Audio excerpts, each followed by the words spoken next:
Lahat na magulang, ang hiling ay lumaking normal ang anak at magkaroon ng maayos na kalusugan. Pero may mga pagkakataon na hindi lahat ng hiling ay dinidinig, tulad ng mag-asawang ating nakilala sa Tayabas, Quezon. Ang kanilang anak, ipinanganak na mayroong kakaibang kondisyon. Ang naging findings po nila ay thanatophoric dysplasia. Nag-research ulit po kami. So, sobrang rare po niya. Parang 20 to 50,000 births siya lumalabas. Hindi naman po namin ma-question si Lord kung ano pong nangyari. 22 years old lang ang mag-asawang Lizelle at Mark Anthony Sanchez. Nang biyayaan sila ng unang anak na si Sofia Bell na ngayon ay 11 taong gulang na.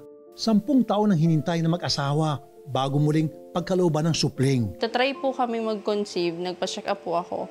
So nakita po na may PCOS po ako. Advice po ng OB ay magbawas. After ilang years, 10 years, hindi rin po namin ina-expect talaga kasi nga po, hindi rin naman po kami nagko-control.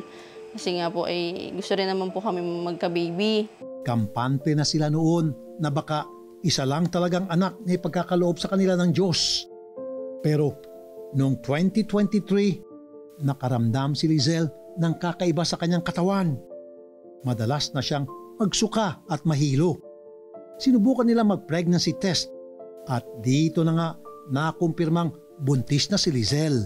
Masayang mag-asawa, lalo pat baby boy ang dinadala ni Lizelle. 21 weeks po ako noon. Siguro 2 weeks nga po before nung anomaly scan. 21 weeks po ako noon. Tapos habang in-ultrasound po ako noon, nagtanong po siya. Sabi niya, meron po ba sa inyong may sakit? Sabi ko, bakit po? Sabi niya, hindi niya po agad masabi kasi hindi po siya yung OB ko. Sabi niya, yung OB mo na lang ang magpapaliwanag. Bigla raw nakaramdam ng takot ang mag-asawa.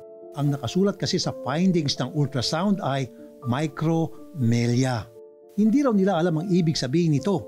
At dahil wala pang doktor ni Lizelle, minabuti na lang sila na mismo ang mag-research tungkol sa sakit. Nakita nilang maiksi ang mga kamay at paa ng bata. At ang ulo nito ay bahagyang malaki. Dahil sa pangamba, nagpa-ultrasound ulit si Lizelle. So, ang naging findings po nung sonologist ay achondroplasia. Para na rin po siyang kapamilya ng dwarfism. So, nag-research po kami kung paano aalagaan yung ganong case. Kasi may mga nakikita po naman po tayo ng mga talaga nagsusurvive sa dwarfism. Malungkot kasi una, hindi naman namin inasahan na magiging ganun yung sitwasyon ni Miguel. Although binigay ni Lord na lalaki yung magiging second baby namin, tinanggap ko na siya agad. Kahit sinong parent naman tatanggapin naman kung ganun ang maging case ng anak nila. Walang idea ang dalawa kung bakit nagkaroon ng ganitong kondisyon ng kanilang anak. Dahil wala naman daw sa lahi nila ito. Dumating po yung January, mga 31 weeks po. Sinukat po ulit nila si baby. So parang yung sukat po niya na 17 weeks, yung limbs niya. Parang 2 days lang po yung nag-grow. For 17 weeks and 2 days lang po. So, sobra talagang iksi po. Tapos yung kanya pong tiyan, yung parang bell shape po. Ang tawag po nila thorax. Ang naging findings po nila ay thanatophoric dysplasia.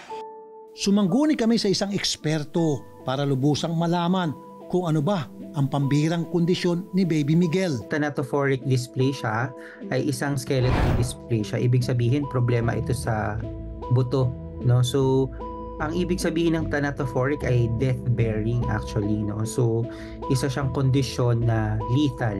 So, nakakamatay itong kondisyon na to primarily because of the presenting signs and symptoms, no, na apektado syempre yung yung mga buto, sobrang mga maliliit, no. So, pati yung chest maliit. So, yung paghinga apektado. So, mainly yun yung isa sa nagiging cause ng death sa thanatophoric dysplasia. Paliwanag pa ni Doc, ang kondisyong ito ay hindi na mamana. Nagkakataon at bigla na lang daw itong nangyayari kapag nagkaroon ng mutation sa isang uri ng genes. Merong mga reported cases na umabot hanggang 28 years old. Pero despite that, na umabot ng 28 years old, nakikita natin na maraming mga complications, no? Tsaka yung quality of life syempre, dahil usually naka ventilatory support, tapos may mga iba pang mga problems like seizures, hydrocephalus, among the most common na mga involved na systems. Naging tapat ang doktor sa mag-asawa at sinabing kailangan nilang ihanda ang kanilang sarili kapag lumabas na si Baby Miguel. Maliit lang daw kasi ang tsansa na magtagal ang buhay ng bata. Wala pong nakakaalam nun. Kahit po yung mother ko, hindi po agad namin sinabi. Nalaman po niya nung nakita niya yung result. Siya na po mismo yung nag-research. Hanggang one time, nagkaayos na ako nung gamit niya. Paunti-unti sa ospital. Hindi ko na po nakayan magulgul. Hanggang sa sinabi ko na po sa akin tunay na nangyari. Kahit po sa mga kaibigan ko, katrabaho ko, hindi po nila alam.